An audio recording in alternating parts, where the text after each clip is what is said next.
Sağ, xahiş edirəm sakit olun, xahiş edirəm. Xahiş edirəm sakit olun. Üzürlü sağ. Size yalanlar danışmışam. Bağışlayın. Problemimizi halledebilmirəm. Vallahi halledebilmirəm. Çünkü beni de eşitmirlər. Yani böyle şimdi elə bir zamaniye gəlmişik ki, kim nədir yaşasın. Üzürlü sağ. Ama bir tane Allah'tan ümidimiz niye ki? Maşallah qarımız yağır, yağışlar yağır.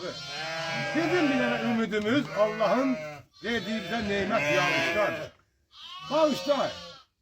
Allah koysa yağınlık olacak, kimse mühtet olmayacak. Ama ya sakit olun, sakit olun, sakit. Aferin. Üzürlü sağ. Hiçbir yerden bize köməklik gelmiyor.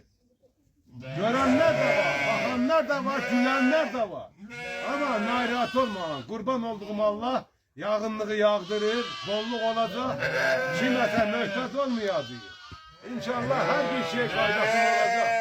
Düzdür, Naxçıvan Muxtar Respublikasında siz yeraltı servetlerimizde en güzel olan tuza həsrətdir, bilirəm.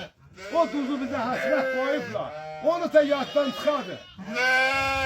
Yok, satılmayacak, o tuz satılmayacak. Ama onu sakit, bir mənə qulaq atın.